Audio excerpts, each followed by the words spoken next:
हरे कृष्णा। आइए सब मिलकर प्रार्थना करते हैं।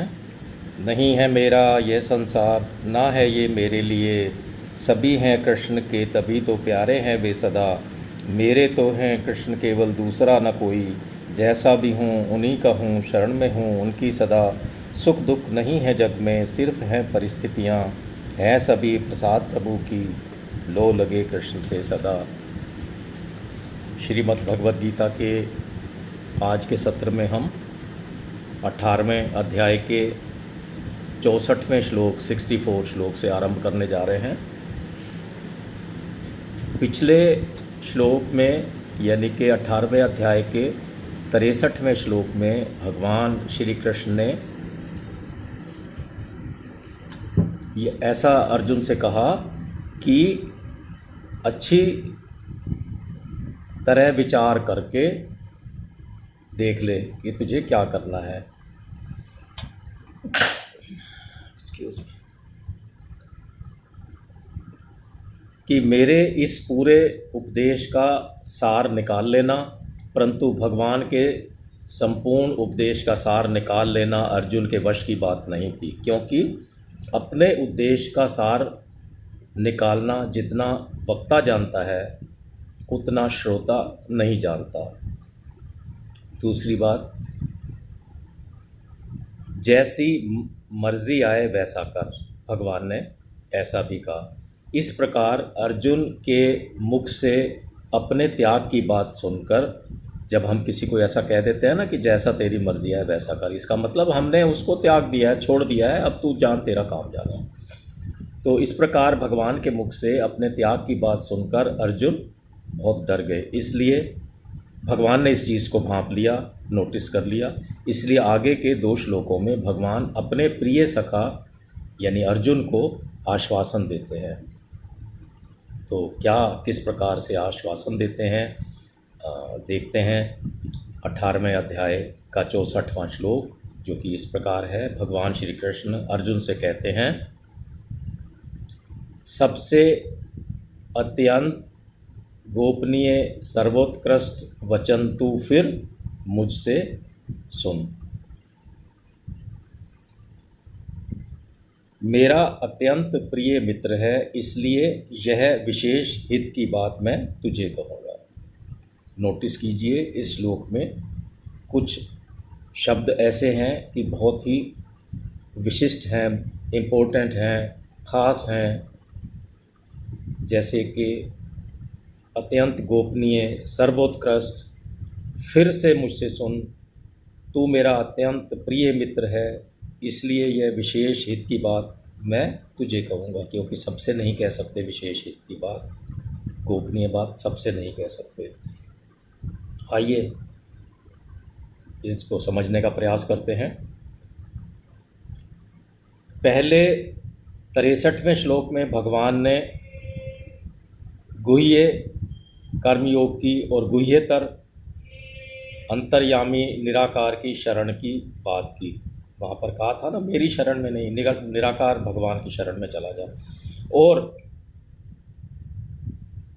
9वें अध्याय के पहले श्लोक में और 15वें अध्याय के 20वें श्लोक में, इन दोनों श्लोकों में गुह्यतम यानी कि अपने प्रभाव की बात कह दी। पर सर्व गुह्यतम बात, जो सबसे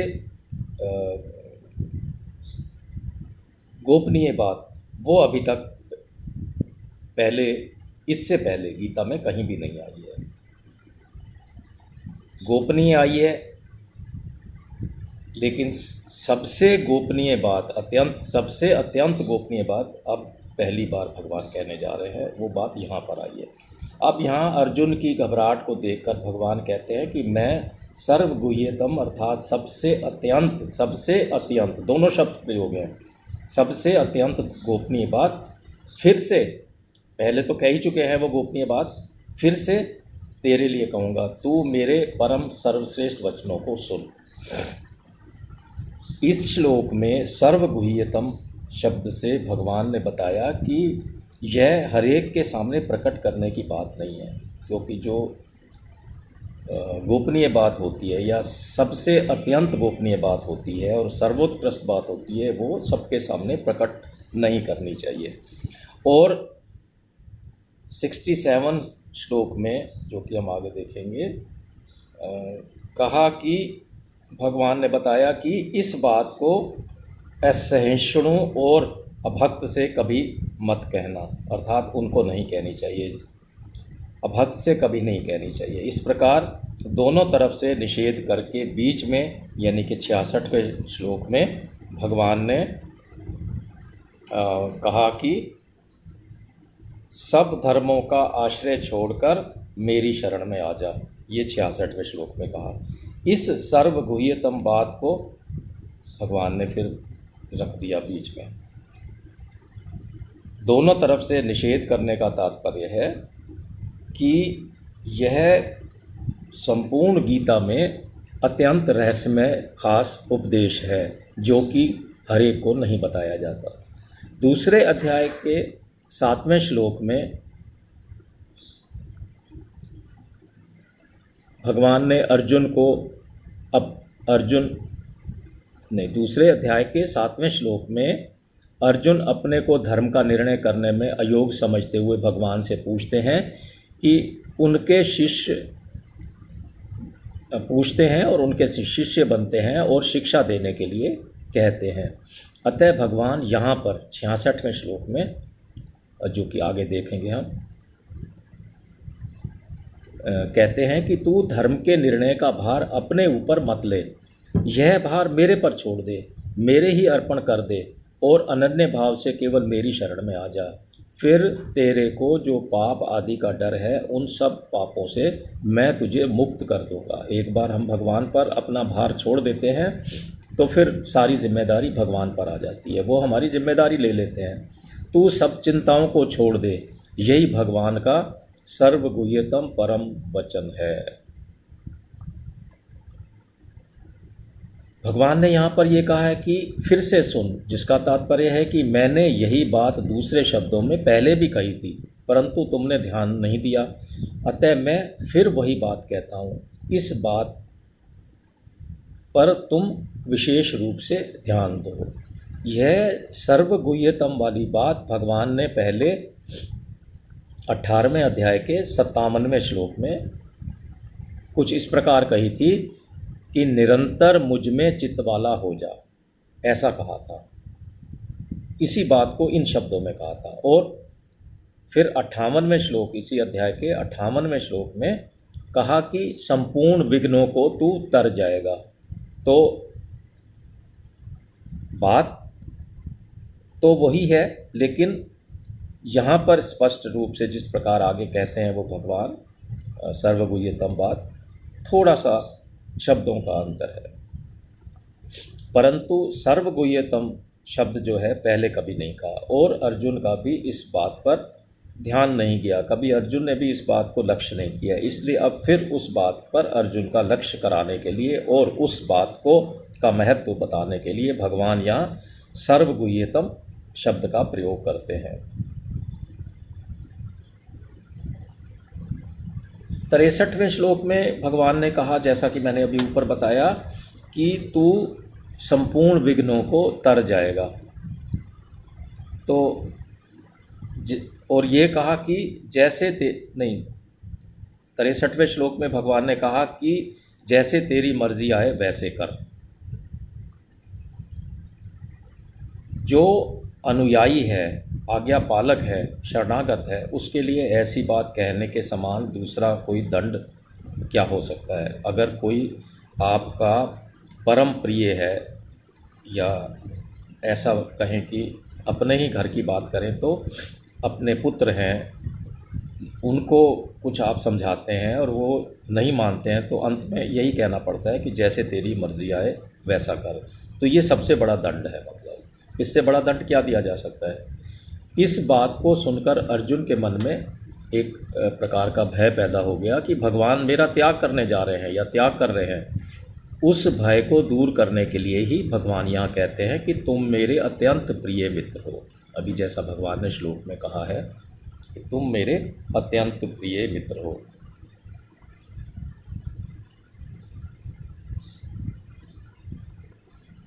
और यदि अर्जुन के मन में भय या संदेश ना होता तो भगवान को तुम मेरे अत्यंत प्रिय मित्र हो यह कहकर सफाई देने की आवश्यकता नहीं थी।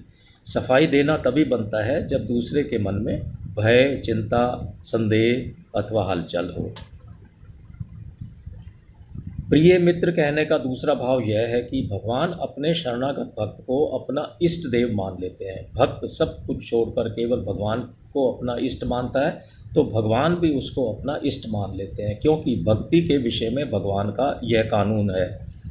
जैसा कि चौथे अध्याय के 11वें श्लोक में भगवान ने कहा था कि जो भक्त जैसे मेरी शरण होते हैं मैं उनको वैसे ही आश्रय देता हूँ। भगवान की दृष्टि में भक्त के समान और कोई श्रेष्ठ है ही नहीं।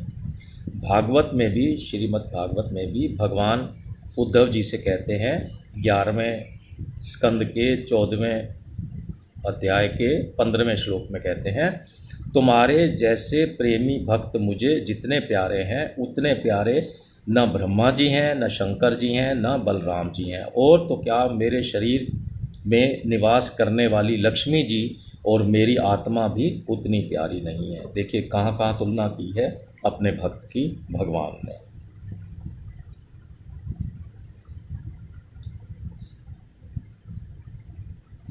यहाँ पर एक शब्द और प्रयोग किया है, अत्यंत। शुरू में ही, श्लोक के शुरू में सबसे अत्यंत। तो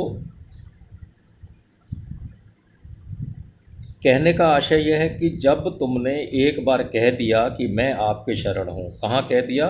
बहुत पहले, दूसरे अध्याय के 7वें श्लोक में।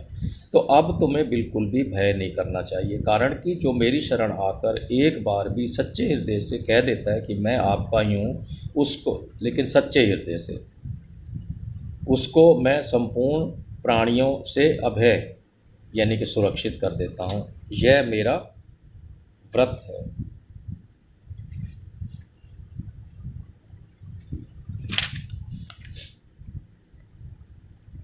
इसलिए भगवान विशेष हित की बात अपने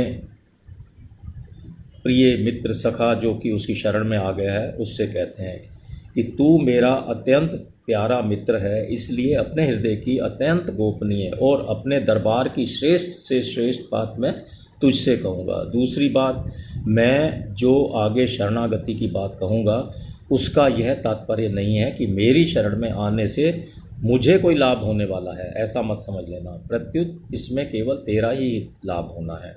इससे सिद्ध होता है कि प्राणी मात्र का हित केवल इसी बात में है कि वह किसी दूसरे का सहारा ना लेकर केवल और केवल भगवान की ही शरण ले।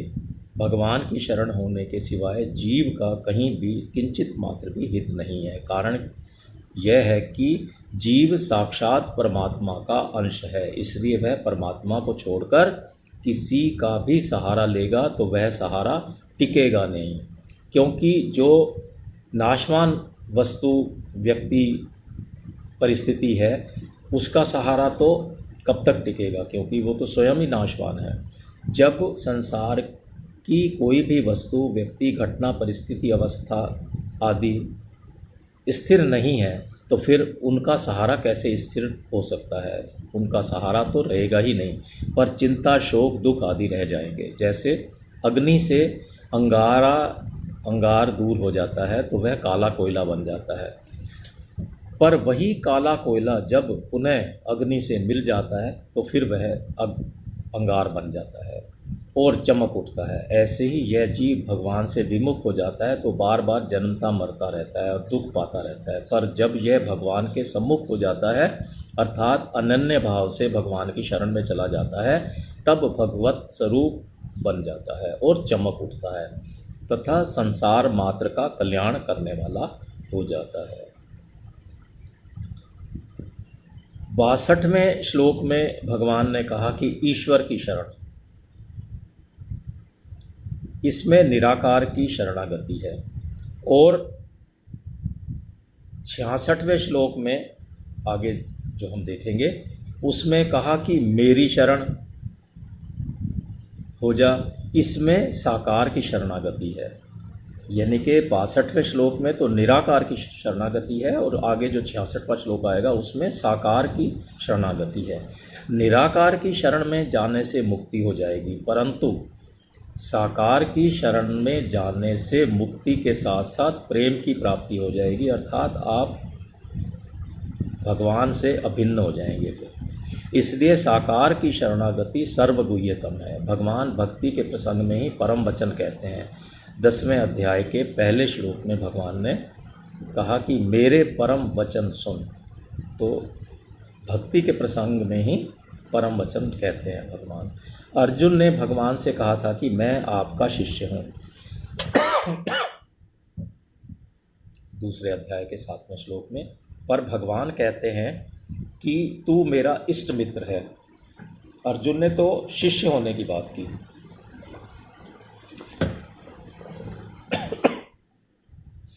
अर्जुन ने तो शिष्य होने की बात की, लेकिन भगवान क्या कहते हैं कि तू मेरा इष्ट मित्र है। कहने का तात्पर्य है कि गुरु तो चेला बनाता है, पर भगवान चेला न बनाकर अपना मित्र बनाते हैं। भगवान की तो हर एक बात ही हित करने वाली है, पर उसमें भी विशेष हित की बात होने से भगवान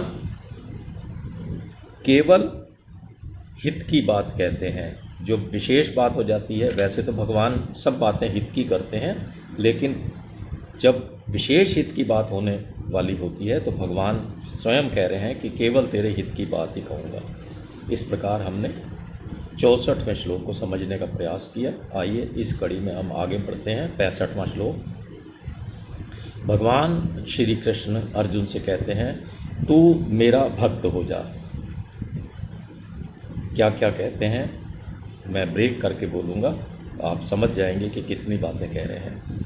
तू मेरा भक्त हो जा, मुझ में मन वाला हो जा, मेरा पूजन करने वाला हो जा और मुझे नमस्कार कर। ऐसा करने से तू मुझे ही प्राप्त हो जाएगा। यह मैं तेरे सामने सत्य प्रतिज्ञा करता हूँ, क्योंकि तू मेरा अत्यंत प्रिय मित्र है। देखिए, भगवान कुछ करने के लिए तो अर्जुन को कह रहे हैं कि तू क्या कर, और फिर स्वयं को उसमें किस प्रकार से उन्होंने शामिल किया है कि तेरे सामने सत्य प्रतिज्ञा करता हूँ। भगवान प्रतिज्ञा कर रहे हैं, और जब भगवान प्रतिज्ञा करते हैं तो वो बात कैसे अधूरी रह सकती है कि प्रतिज्ञा क्या कर रहे हैं वो, कि तू मेरा अत्यंत प्रिय मित्र है, इसलिए मैं तेरे सामने प्रतिज्ञा कर रहा हूँ। क्या प्रतिज्ञा है वो आगे देखेंगे हम। इसको हम समझने का प्रयास करते हैं। पहली बात, भगवान ने कहा कि तू मेरा भक्त हो जा। साधक को जब सबसे पहले मैं भगवान का हूँ इस प्रकार अपनी अहमता, मैंपन को बदल देना चाहिए, क्योंकि बिना अहमता के बदले साधन सुगमता से नहीं होता, आसानी से नहीं होता। साधन मतलब भगवत भजन या भगवान का ध्यान या भगवान की तरफ चलना। अहमता के बदलने पर साधन आसानी से स्वाभाविक रूप से होने लग जाता है। अतः साधन को सबसे पहले भगवान का भक्त होना चाहिए, जैसा भगवान ने कहा है, साधन करने से पहले सबसे पहले भगवान का भक्त हो जा। ऐसा भगवान कह रहे हैं कि तू मेरा भक्त हो जा। किसी का शिष्य बनने पर व्यक्ति अपनी अहमता को बदल देता है कि मैं तो गुरु महाराज जी का हूँ। विवाह हो जाने पर जैसे कन्या अपनी अहमता को बदल देती है कि मैं तो ससुराल की हो गई हूँ, और पिता के कुल का संबंध बिल्कुल पीछे छूट जाता है। ऐसे ही साधक को अपनी अहमता बदल देनी चाहिए कि मैं तो भगवान का ही हूँ और भगवान मेरे ही हैं, मैं संसार का नहीं हूँ और संसार मेरा नहीं है। अहमता के बदलने पर ममता भी अपने आप बदल जाती है, या यूँ कहें समाप्त हो जाती है। फिर दूसरी बात, भगवान ने क्या कहा, तू मुझ में मन वाला हो जा। इस प्रकार से अपने को भगवान का मान लेने पर भगवान में स्वाभाविक ही मन लगने लग जाता है, क्योंकि जो अपना होता है वह स्वाभाविक ही प्रिय लगने लग जाता है, और जहाँ प्रियता होती है वहाँ स्वाभाविक ही मन लग जाता है, लगाना नहीं पड़ता, वहाँ मन अपने आप लग जाता है। अतः भगवान को अपना मानने से भगवान स्वाभाविक ही प्रिय लगने लगते हैं, और फिर मन से स्वाभाविक ही भगवान के नाम, गुण, लीला, प्रभाव आदि का चिंतन, ध्यान होने लग जाता है। भगवान के नाम का जप और स्वरूप का ध्यान बड़ी तत्परता से और लगन पूर्वक होना आरंभ हो जाता है। तो आगे भगवान कहते हैं, तीसरी बात जो कह रहे हैं, मेरा पूजन करने वाला हो जा। फिर अहमता बदल जाने पर, यानी कि अपने आप को भगवान का मान लेने पर, संसार का सब काम भगवान की सेवा के रूप में बदल जाता है। आप कोई भी काम करते हैं, अपना शरीर का, संसार का, परिवार का, वो सब काम फिर भगवान का पूजन होने लग जाता है, भगवान का मानकर सब काम होते हैं। अर्थात साधक पहले जो संसार का काम करता था वही काम अब भगवान का काम हो जाता है। भगवान का संबंध जो जो दृढ़ होता जाता है त्यों त्यों ही उसका सेवा भाव पूजा भाव में परिणित हो जाता है। सेवा भाव दूसरों की सेवा करना, संसार की सेवा करना, वो भाव पूजा भाव में बदल जाता है कि मैं भगवान की पूजा कर रहा हूँ। काम वही कर रहा है, संसार की सेवा। फिर वह चाहे संसार का काम करे, चाहे घर का काम करे, चाहे शरीर का काम करे, जैसा मैंने कहा, चाहे ऊंचा नीचा कोई भी काम करे, उसमें भगवान की पूजा का ही भाव बना रहता है। उसकी यह दृढ़ धारणा हो जाती है कि भगवान की पूजा के सिवाय मेरा कुछ भी काम नहीं है। आगे देखते हैं भगवान ने चौथी बात क्या की। मैं गिनवा रहा हूँ साथ में बातें, कितनी बातें भगवान ने की है। तीसरी बात थी मेरा पूजन करने वाला हो जा, और चौथी बात है मुझे नमस्कार कर। भगवान के चरणों में साष्टांग प्रणाम करके सर्वथा भगवान के समर्पित हो जाएं। मैं प्रभु के चरणों में पड़ा हुआ हूँ, ऐसा मन में भाव रखते हुए जो अनुकूल अथवा प्रतिकूल परिस्थिति सामने आ जाए उसमें भगवान का मंगलमय विधान मानकर, भगवान का प्रसाद मानकर परम प्रसन्न रहें। भगवान के द्वारा मेरे लिए जो कुछ भी विधान होगा वह मंगलमय ही होगा। ऐसा पूरी परिस्थिति मेरी समझ में आए अथवा ना आए यह बात अलग है, पर भगवान का विधान तो मेरे लिए कल्याणकारी ही है, इसमें किसी प्रकार का संदेह नहीं। अतः जो कुछ होता है वह मेरे कर्मों का फल नहीं, बल्कि भगवान द्वारा कृपा करके केवल मेरे हित के लिए भेजा हुआ भगवान का विधान है। क्योंकि भगवान संपूर्ण प्राणियों के परम हितैषी सुहृदय होने से जो कुछ विधान करते हैं वह जीवों के कल्याण के लिए ही करते हैं। इसलिए भगवान अनुकूल अथवा प्रतिकूल जैसी भी परिस्थिति भेजकर प्राणियों के पुण्य पापों का नाश करके उन्हें परम शुद्ध बनाकर अपने चरणों में खींच रहे हैं। इस प्रकार की दृढ़ता से भाव जो भगवान हो जाए तो भगवान के चरणों में ये सब नमस्कार करना ही है। मतलब ऐसे भाव हो जाना, भगवान के नमस्कार करना है, केवल हाथ जोड़कर नमस्कार करना नहीं है। भाव इस प्रकार रखने चाहिए जैसा मैंने अभी बताया। इसके बाद पांचवी बात क्या कहा भगवान ने, मुझे ही प्राप्त हो जाएगा। ऐसा जो चार बातें ऊपर बताई हैं ये करने के बाद क्या होगा, भगवान कहते हैं कि इस प्रकार मेरा भक्त होने से, मेरे मन वाला होने से, मेरे पूजन करने वाला होने से और मुझे नमस्कार करने से तू मेरे को प्राप्त हो जाएगा, यानी कि मेरे में ही निवास करेगा। ऐसा मैं सत्य प्रतिज्ञा करता हूँ, क्योंकि तू मेरा प्यारा मित्र है, दोस्त है।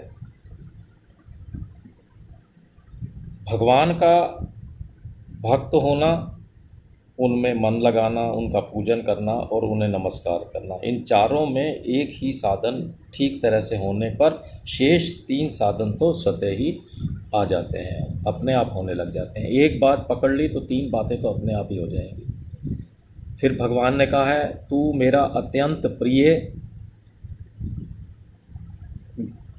है, मेरा अत्यंत प्रिय है कि भगवान का जीव मात्र पर, संपूर्ण जीवों पर अत्यधिक स्नेह है और अपना ही अंश होने से कोई भी जीव भगवान को अप्रिय नहीं है। भगवान जीवों को चाहे 84 लाख योनियों में भेजते रहें, चाहे नरकों में भेजें, उनका उद्देश्य जीव को पवित्र करने का होता है। जीवों के प्रति भगवान का जो यह कृपापूर्ण विधान है, नियम है, यह भगवान के प्यार का ही प्रतीक है, भगवान के प्यार का ही द्योतक है। इस बात को प्रकट करने के लिए ही भगवान अर्जुन को जीव मात्र का, संपूर्ण जीवों का प्रतिनिधि बनाकर अत्यंत प्रिय वचन कहते हैं। जीव, मनुष्य, सभी मनुष्य मात्र, सभी जीव भगवान को अत्यंत प्रिय हैं, जैसा कि मैंने अभी कहा। केवल जीव ही भगवान के विमुख होकर, हम लोग ही भगवान के विमुख होकर प्रति क्षण वियुक्त होने वाले, प्रति क्षण मिटने वाले संसार, धन संपत्ति, कुटुंब, शरीर, इंद्रियां, मन, बुद्धि, प्राण आदि जो भी हैं को अपना मानने लगते हैं, जबकि संसार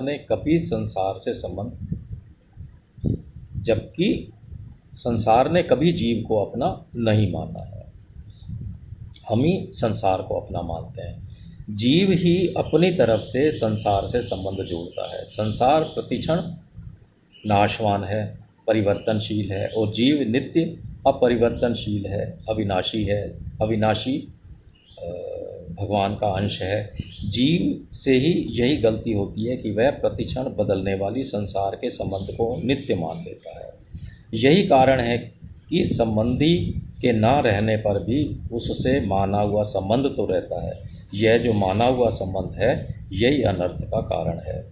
इस संबंध को मानने अथवा ना मानने में सभी स्वतंत्र हैं। अतः इस माने हुए संबंध का त्याग करके जिनसे हमारा वास्तविक और नित्य संबंध है, उन भगवान की शरण में चले जाना चाहिए। थोड़ा और समझने का प्रयास करते हैं, थोड़ा सा और देखते हैं। अर्जुन भगवान को प्राप्त ही हैं वैसे तो, अतः यहाँ भगवान ने कहा कि मुझे प्राप्त हो जाएगा, ऐसा कहने का तात्पर्य है कि तेरे को समग्र की प्राप्ति हो जाएगी, जिसके लिए भगवान ने 7वें अध्याय के आरंभ में जो कहा था कि निस्संदेह जिस प्रकार से तू मुझे जानेगा उसको उसी प्रकार से सुन, फिर तेरी मेरे से आत्मीयता हो जाएगी, एक हो जाएंगे, एकपन हो जाएगा। जिसके लिए भगवान ने फिर 7वें अध्याय में 18वें श्लोक में भी कुछ कहा कि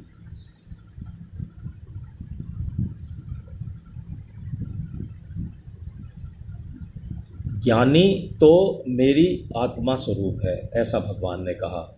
और फिर 7वें ही अध्याय के 17वें श्लोक में जो कहा, जो मैं उसे यानी कि ज्ञानी को अत्यंत प्रिय हूँ और वह मुझे अत्यंत प्रिय है, ऐसा भगवान ने पूर्व में 7वें अध्याय के 17वें और 18वें श्लोक में बताया था। इस प्रकार हमने 65वें श्लोक को समझने का प्रयास किया। आज का सत्र हम यहीं तक रखेंगे, यानी 18वें अध्याय के 65वें श्लोक तक ही रखते हैं। आइए इस सत्र के अंत में भगवान का नाम लेते हैं। नाम संकीर्तनम यस्य सर्व पाप प्रणाशनम प्रणामो दुख शमनस्य तम नमामि हरिं परम। हरे कृष्णा हरे कृष्णा हरे कृष्णा।